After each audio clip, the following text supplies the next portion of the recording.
हाँ आचार्य जी, जैसे आपने बोला सोच सोच के नहीं होता कुछ, पर जैसे हमेशा ऐसा होता है कि गधा और जो ऊपर वाला है वो दोनों एक दूसरे को मतलब अपोजिट डायरेक्शन में खींचते रहते हैं, तो सोच ही उस समय काम आती है कि लॉजिकल रीजनिंग की, कि मतलब तो वो वाला सोच फिर यही सोच का सही इस्तेमाल है।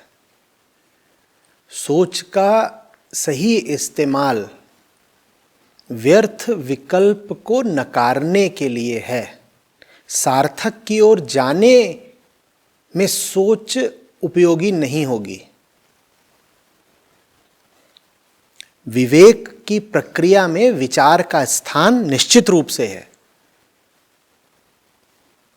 विचार एक संसाधन की तरह है, एक उपहार की तरह है, उसका उपयोग होना चाहिए। लेकिन हमें यह भी पता होना चाहिए कि विचार किस सीमा तक उपयोगी है और कहां फिर वो सिर्फ एक बोझ, एक झंझट बन जाता है।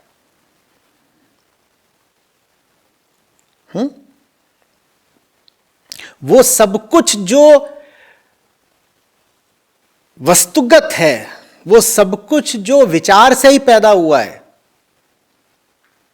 उसकी सीमा जानने में विचार उपयोगी है। इसको किसने पैदा करा? विचार ने। तो ये आपको क्या दे सकता है, क्या नहीं दे सकता, विचार कर लीजिएगा। क्योंकि ये उत्पाद ही किसका है?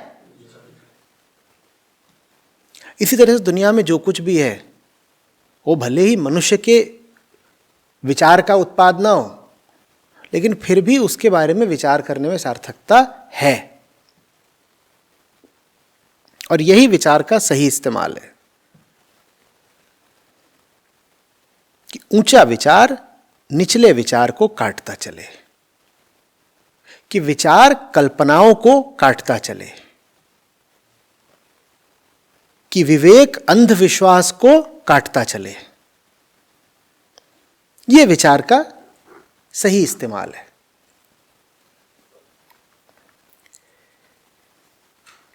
लेकिन आप विचार का प्रयोग विचारक को बदलने के लिए नहीं कर पाओगे। यह विचार की सीमा है।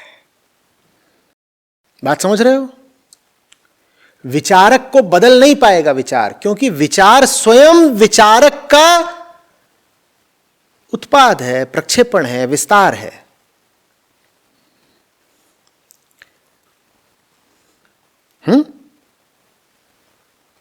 अपनी मान्यताएं बदलनी हो, विचार उपयोगी है।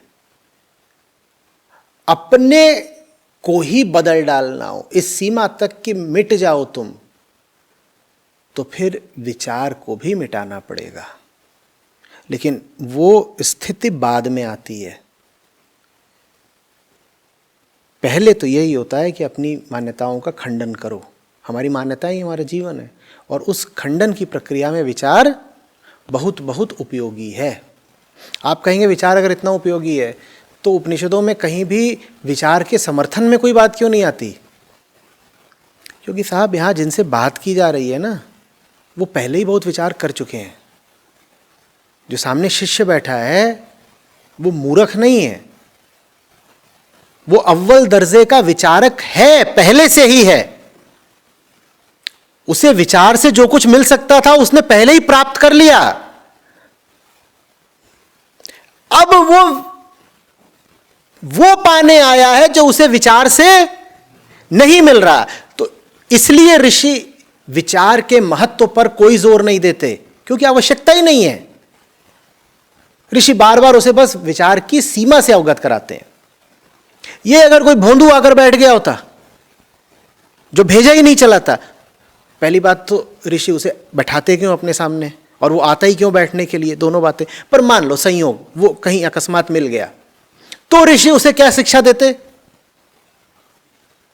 सोचो सोचो सोचो और सोचो, विचार करो। ये समझ में आ रही है बात? तो उपनिषद या अध्यात्म विचार का विरोधी नहीं है, वो तो आपके बंधनों का विरोधी है। अगर आपके बंधनों को तोड़ने में विचार उपयोगी है तो आपसे कहा जाएगा विचार करो। और अगर आप वहां पहुंच गए हैं जहां विचार ही आपका बंधन बन गया है, तो आपसे कहा जाएगा कि बेटा थोड़ी सी अपने भीतर विनम्रता लाओ और समझो कि ये जो तुम विचारक बने बैठे हो, ये बने रहकर सब कुछ नहीं हासिल हो जाना, तुम्हें बदलना होगा। लेकिन नतीजा क्या निकला है? उपनिषदों में विचार की कभी अनुशंसा नहीं की जाती कि साहब आप सोचें और सोचें और सोचें। तो नतीजा ये निकला है कि तथाकथित आध्यात्मिक लोगों ने विचार को ही हेय वस्तु बना लिया।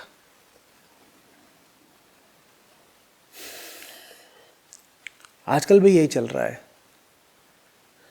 आध्यात्मिक हलकों में इंटेलेक्ट जैसे गाली बन गया हो।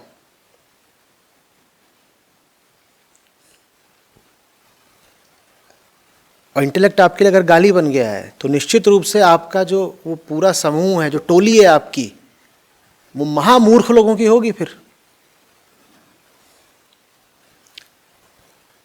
विचार छोड़ने को उनको कहा गया है ना भाई, वो जो हजारों में एक है उससे कहा गया है। जो विचार की सीमा तक पहुंच गया और दस्तक दे रहा है वहां पे कि बताओ बताओ आगे क्या, आगे क्या, विचार से आगे क्या, उसको कहा गया है कि विचार में इतना यकीन रखना, आप छोड़ो, इसके आगे का अगर जानना है तो वो सीमा तक पहुंच गया है, बहुत यात्रा करी, इतना रास्ता उसने, तब जाकर के उससे कहा जा रहा है कि अब विचार छोड़ो। और ऐसे मूर्ख लोग हों जिन्होंने जिंदगी में कभी साहस पूर्वक विचार ही नहीं किया, श्रम पूर्वक विचार ही नहीं किया, स्पष्टता पूर्वक विचार ही नहीं किया, वो कहें कि हम तो आध्यात्मिक हैं, हम विचार नहीं करते, हम तर्क नहीं जानते, हम लॉजिक नहीं जानते, हम इंटेलेक्ट नहीं जानते, जैसा कि आजकल कहा जाता है, तो ये लोग आध्यात्मिक नहीं बनेंगे, ये और ज्यादा जड़, मूर्ख, भोंदू, बेवकूफ रह जाने वाले हैं।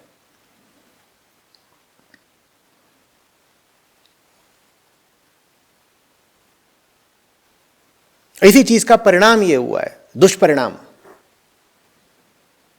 कि अध्यात्म अंधविश्वास का दूसरा नाम बनकर रह गया है। कि अध्यात्म के नाम पे सब वो काम करे जा रहे हैं और सब वो शिक्षाएं दी जा रही हैं जिस पर आप जरा भी अगर बुद्धि लगाएंगे तो दिख जाएगा कि ये मूर्खता है।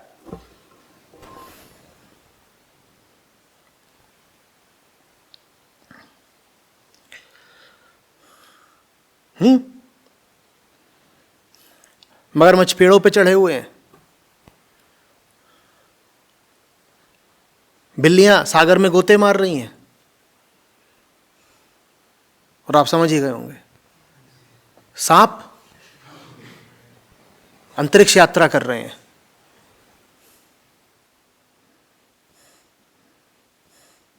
और आप इस बात को चुनौती दो तो क्या कहा जाता है? देखिए आप लॉजिकल ज्यादा हो रहे हैं, तर्क को परे रखो, बुद्धि का डब्बा बंद करो। ये तर्क और बुद्धि और विचार की बात नहीं है बेटा, ये तो अध्यात्म है। तो यहां क्या चलता है? गधे का भेजा, उसी में तर्क, बुद्धि और विचार नहीं होते।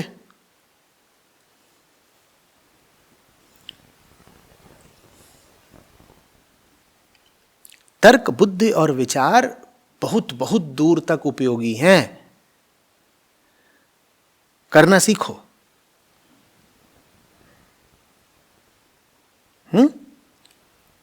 विद्या और अविद्या दोनों जाननी है, तर्क का उपयोग भी जानना है और तर्क को उठाकर परे रख देना भी जानना है।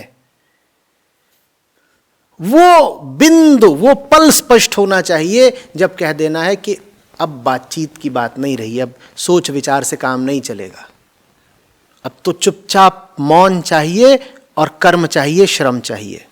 वो बिंदु स्पष्ट होना चाहिए।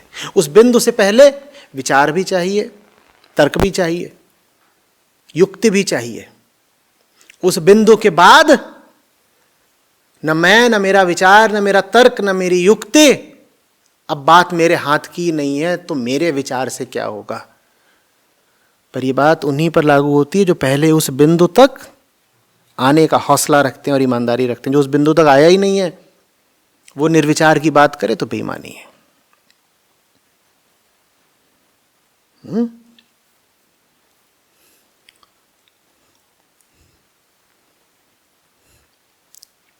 विवेक का पहला काम है विश्वास के ऊपर प्राथमिकता देना विचार को। सबसे निचले तल पर क्या है? विश्वास। विवेक का काम है कि तुम्हें विश्वास से उठा करके विचार पर लाए। समझ रहे हो बात को?